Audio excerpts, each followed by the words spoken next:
So it is 10 o'clock.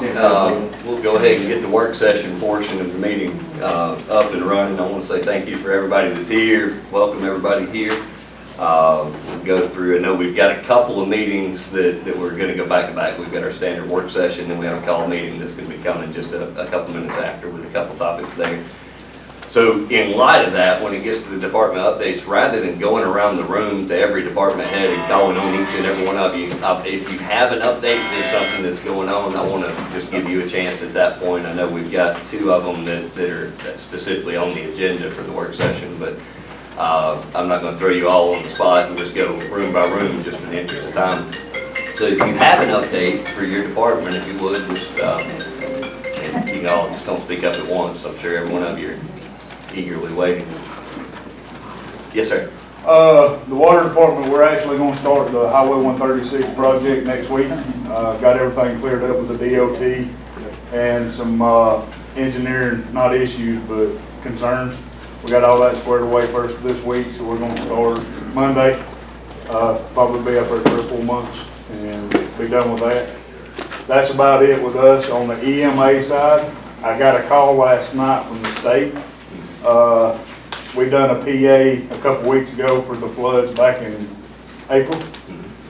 We got our declaration last night, so there was 7 other counties. We piggybacked off of Coweta and Noonan and Dawson, I think, is the 3 that we piggybacked off of, but we got declared. And then in the next week or 2, FEMA will be reaching back out to us to finish up all our paperwork and get our reimbursements for those. Okay. Good.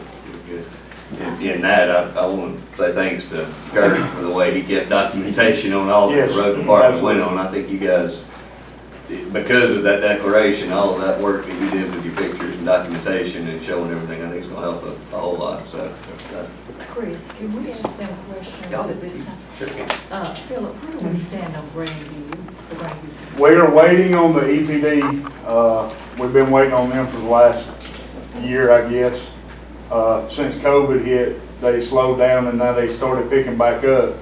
They're just trying to work out the testing that we have to do after the initial startup of the plant. And once they nail down all the testing that we have to do for the first 6 months to a year and a half, then they're going to release everything and we'll start opening up and getting prepared for bids and hopefully breaking ground in the next couple of months. I talked to Lamar Tuesday, and he said it could be any day that they release it. So I'm constantly hounding him, trying to find out when we're going to be able to start, and it's the same thing. So it's in the state's hands. We're just waiting on them. And the other thing, what about the, I know we've all talked a lot about the Foothills project. Where do we stand? Which direction are we leaning toward on that? The centralized system or the Utilities Inc.? I think we went from the centralized system to leaning more towards Utilities Inc. We've got to get with them and confirm everything and go back to our engineering and see, but I think it's going to be more feasible for the county to put the system in, run it to Utilities Inc. and then sell it to them, and then that will take care of that problem at the Foothills IGA. And they have agreed, do they have any conditions that they need more customers, or have they agreed? If they run it, they need more customers. If we run it, it's just us selling it to them to offload. And do we know an approximate cost of what that might cost? About 3 years ago, 2 or 3 years ago, it was 1.4 million. With the prices going up, I know on a lot of our stuff we've had 110% price increase just since January, so it's going to be more than the original estimated cost. So I'm looking probably $2.2 million for that whole project. Thank you, Philip. Any other departments? Yes. I got one that's just a little bit of a clarification. Last month, Planning and Development Office, I should say last month, that's in March, we had 180 permitting actions. That's all of our permits that the whole division basically issues. This month it's increased again. We had 184 this month. This month being April. For the year, that's 647 permitting actions, but 282 building permits. So That was what I was about to ask for the number of those. building permits are still on the rise again, so just let you know. The progress did a story comparing, showing with the city and the county there, in the paper this week. And those building permits, some can be a variety of different buildings, so they're not all necessarily new home, but So for like, separation. for instance, this last month of April, the building permits were 78 building permits. But of that, 29 of them were homes, 4 of them were mobile homes, the rest of them were commercial, miscellaneous like pools, that kind of thing, and the rest of them were renewals. So out of all of that, 29 were site-built homes, and 4 of them were mobile homes. So. Quick thing on mine, we still got 2 roads closed. Jones Road, we got the pipes in. There was a soft spot in the road right adjacent to where we were working, so we decided to go ahead and fix that while we was there and had the road closed. So hopefully, probably by the end of next week, hopefully we'll have that all squared away and back open. And Old Harbor at Marble Hill, it's closed at the creek crossing, and we're gonna start on it just as soon as we pipe everything with Jones. Is the pipe came in for that one? Yes, sir. It has. Yeah. Okay. Not bad to be down to 2 from where we were just a few weeks ago. We've come a long way. Yeah, that's definitely come a long way. Have you talked to the state any? I know that they originally were gonna close 136 going across Burnt Mountain, then they didn't close, but they've been doing the project, I think, with just flagging people around there. Yeah, I haven't talked to them. You haven't talked to them? No, Okay. I've not heard anything about what's going on. So it appears that they're just gonna fix it without ever closing the road completely. That's what it appears like. Originally, it looked like they were postponing closing, and then they started to work, so I thought that maybe they just modified how they were doing it. Yeah, I haven't touched base with them. I've had much to deal with it, where we're at. How are they rerouting? Sloan, do you know anything about how they're rerouting the traffic or anything? Right now, we had a wreck, earlier this date, we're actually just finishing up, and they've got 1 lane of traffic open, so it appears that they're just leaving the 1 lane and flagging One and lane, and okay. going. Yeah, so they moved away from their whole closing the road that they originally were gonna do and reroute all around the mountain, so. Because the original plan was a fairly extensive detour, that's why we were all questioning how that was gonna work.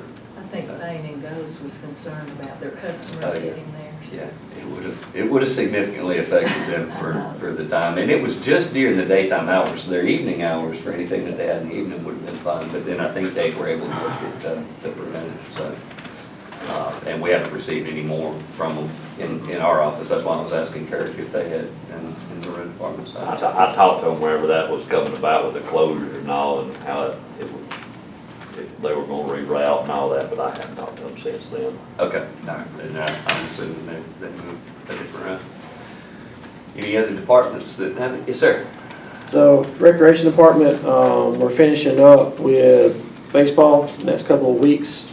We started registration for summer camp and for football. Summer camp will start once school is out for the most part. Got the pool filled up, holding water, pumps are working good. We'll start getting the chemicals right, and then we'll call in for our inspection for the pool with plans of being open Memorial Day weekend. So we're working on that. Vaccines, traffic has really came to a screeching halt as far as vaccines go, to the point that they will be leaving the rec department officially on May the 28th. And then we'll finally get our building back 100%, which is awesome. It's been interesting. So we're looking forward to that. Other than that, we're open for business. So we're working.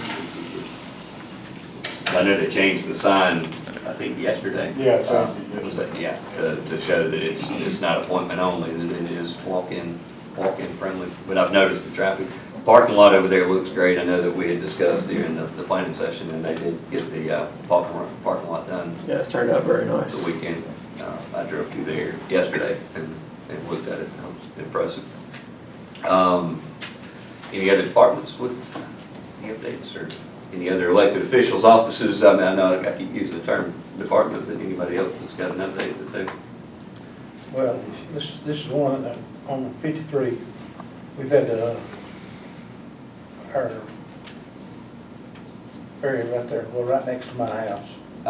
It's caving in, and they're gonna start within the next few weeks to start taking down one side, and one side would be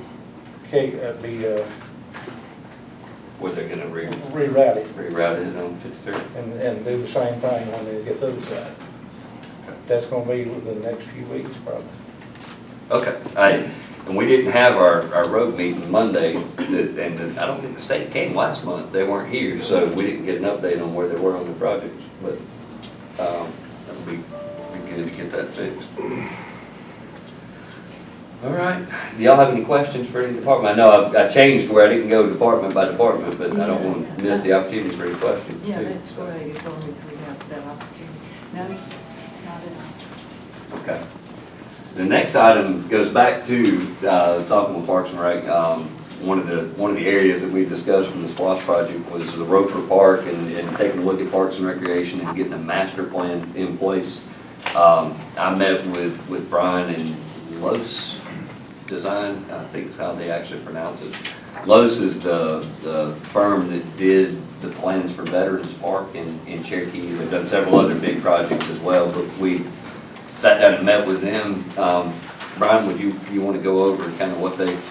Yes, so Lowe's Design came highly recommended from their project they did at Veterans Park. I hadn't had a chance to take a look at that. It's well laid out with a mixture of not only ball fields, skate park. They're fixing me putting a community center there as well. It's going to be a little bit small because they're confined with the property that they had. So I was talking with Chris, and we got in touch with Lowe's just to come and talk to us and see what they thought about the 40 acres at Roper Park and what we could possibly do to improve it. Had a good meeting with them. After they done an initial site visit, they had lots of questions, they had lots of concerns. One of their biggest concerns with the park as it exists now is ADA compliance, especially on our parking lots. The walking track needs to be upgraded. There's just a lot of stuff that that could be done at Roper Park to really make it the crown jewel as far as, Parks and Recreation goes. Considering that the community center is there, Boys and Girls Club is there, we could really make that place look good. So they left, sent us back a list of things that's going to happen next, or what they would like to happen next, provided that the Board of Commissioners decide to go with their firm. Basically, some of the items that need to be done sooner rather than later, and I know Chris has already started talking with Russell Howard, is we need to get a good survey of the property. It's never been done. If it has been done, it's so old that we need a new one. The only line that's been shot that we know of is down the horse farm, down Ray's property. We do have that information, but doing an entire survey of the property, and then with that, we'll start forming committees in order to kind of zero in on what the Board of Commissioners, what the Parks Recreation Advisory Board, what our staff is looking at to get that park up to where it needs to be, just to serve the community currently. Good So. job. Well, is this the same group that could do a rendering for us? Yes, ma'am. So the original rendering that was done for a fictional 100-acre property that is flat, is not inside of a floodplain, and is readily available. And as y'all know, we just don't have that type of property with the mountainous terrain that we have. That's not inside of a floodplain, that's not on top of a mountain. And so what we've wanted them to do is, instead of working on a fictional site to look at the existing 40 acres, what we could possibly do, and go from there. So they've got some ideas. They're not willing to share those with us yet until we actually sign on the dotted line, but they've got some ideas on how they can better rearrange Roper Park to serve what we're currently doing down there. Great. So it's exciting. It's exciting. It's the first time we've actually talked to someone that is wanting to focus on the property we're on currently.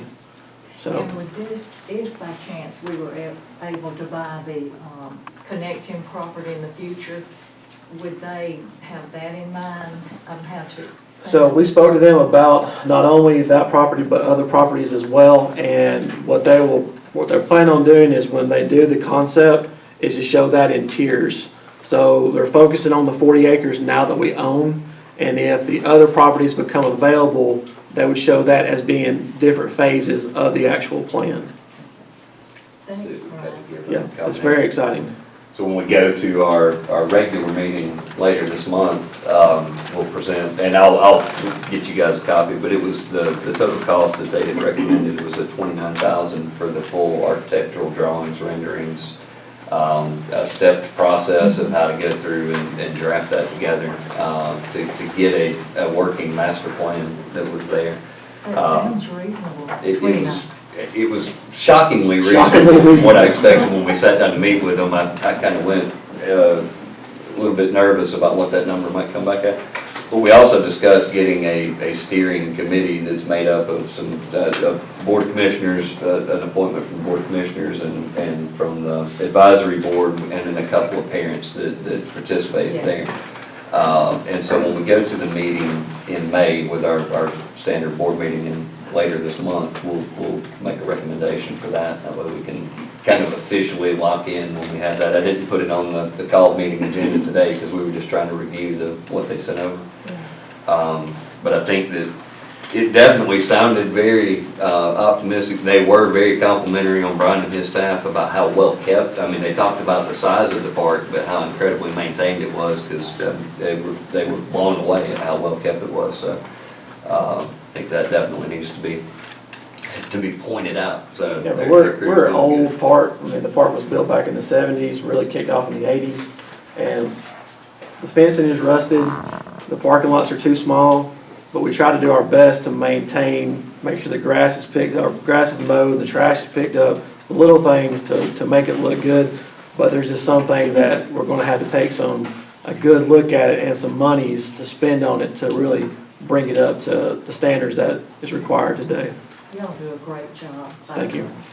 Have you got the city park? Are you using it? Yes, so we are still maintaining the city ball fields currently.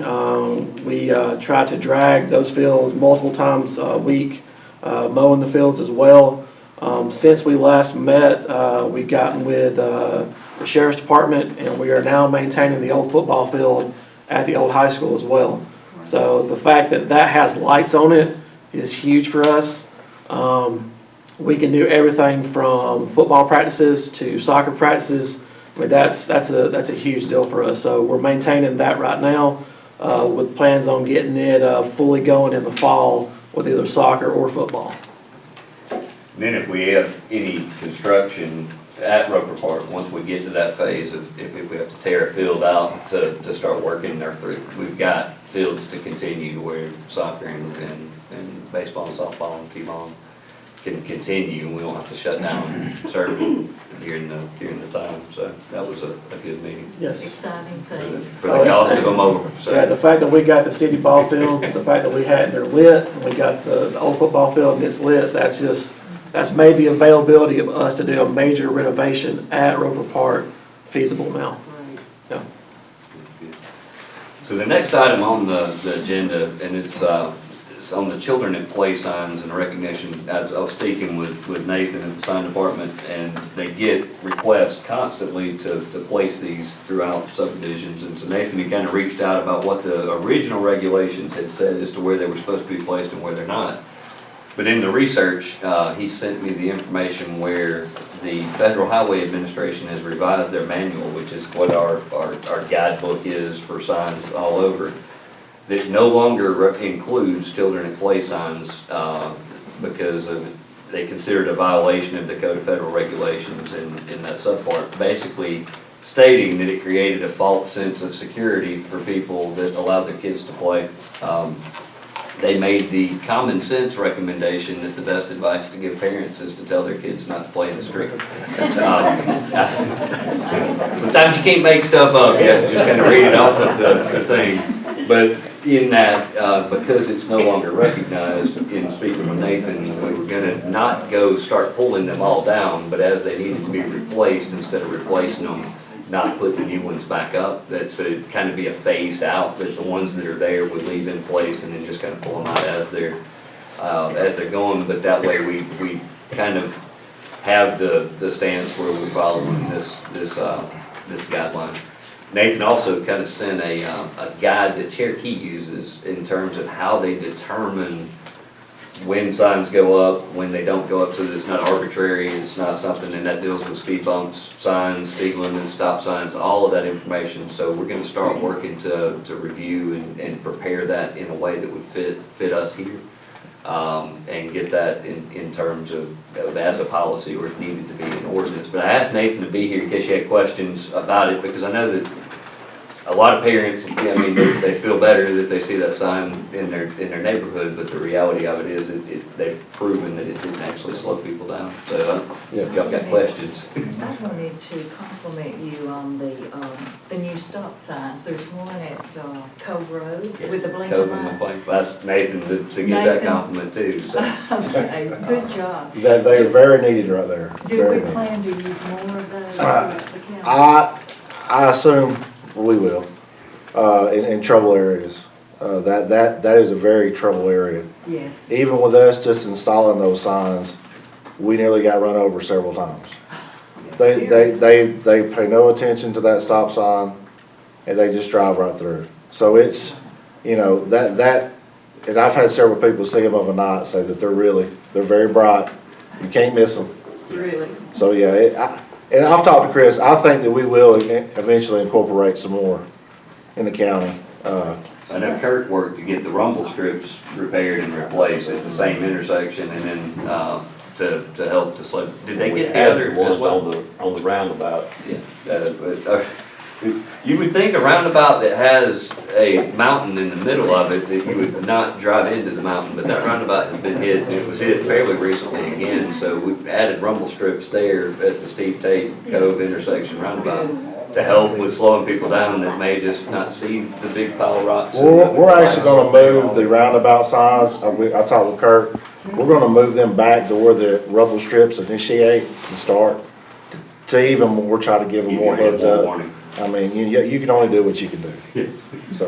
The bright lights, you know, on Cove Road, they don't look that expensive, is it? How much are they? No, they're not that expensive. I think that we ended up paying about, maybe $5,000. And I talked with Chris, the thing that I'm kind of worried about, and we talked about eventually maybe putting a camera right there, just because of, that's kind of an isolated area, and I'm afraid of them signs walking off, because there's not really a whole lot that's keeping somebody from just walking off with them. And we had talked about putting a camera up, and I think even more so with, if a wreck happens there, and we've actually got a camera there, you know, that kind of helps us as well. So that, we talked about that maybe down the line, trying to put something up there. But yeah, that was a great application for those stop signs, so. That was that. General discussion, a couple of different things. One, the room we're in now, the end of this month, 1st of June, they will actually be able to come in to start putting the podium in place. So that process will start. If it does fall on a meeting date, we will just revise to move the meetings to the Pickens room downstairs for one meeting or 1 month worth of meetings if they do overlap while they're coming in to put them in place. Did we decide on Ken Pence Company? Yeah, they were the lowest that came in, and so they're putting that together. now, and then the install should come the very end of this month. He said it could be early June, just depending on if any materials get delayed, that they were gonna manufacture it and come over to install it.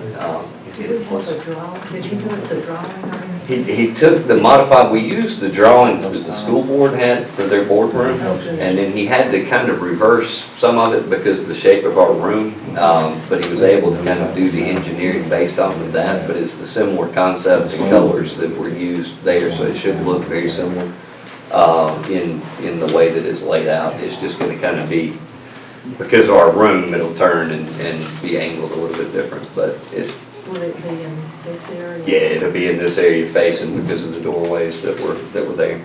But they have that coming. The governor yesterday signed the new elections board, the Board of Elections law into place that will take effect July 1st. I sent a letter out to both of the parties, the chairman of both the Republican and the Democratic parties, asking for them to submit their nominations to our office to where I can get it in your hands, and we'll be prepared by our June board meeting to make those appointments.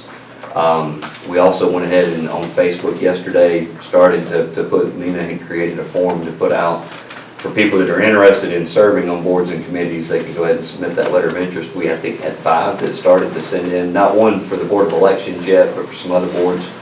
We've got to work on a system of how to get that information distributed to you guys each time as they come in, so we're tweaking that right now so that we can get that forwarded I saw each that. time. I thought it was a great idea. I've had one response, and it was for the election chair. Okay, good. We got a couple for the Parks and Recreation Board. The Beer and Wine Board, I think, drew some attention for a couple that on Facebook decided that was what they wanted to be a part of. They may misunderstand what that actually means. So we'll have to provide some guidelines on what that is, but we did get a couple. So we'll be getting those together, and we'll be getting the nominations from the parties. I got the membership roster from the Republican Party. We'll get it for the Democratic Party, so that way when those chair applications start to come in, we can cross-reference the membership of local parties to make sure that they do qualify on being nonpartisan, Yeah. so that we're in good shape there. And that'll all be prepared before we go into the June meeting. And then, as far as some of the information where people were talking about, the Board of Elections office is actually open. Their board is still in existence. Their board is not dissolved in any way. The motion that was made was on turning the day-to-day operation over to make sure that the county was making sure it was open. That was already in place. Ms. Kay Hughes is helping cover the office there, and she's been a poll worker there for a long time. She's been trained on how to get stuff plugged into the computer that the state requires, but we spoke with the Secretary of State's office to make sure that everything that's being done there is what they require and what they expect. And so it's open and running, kind of in an interim in between, because everybody knows a new board will be appointed in July. So those are the only points that I had on the general discussion. Do you guys have anything you think of? All right, we will adjourn from our work session. I know we're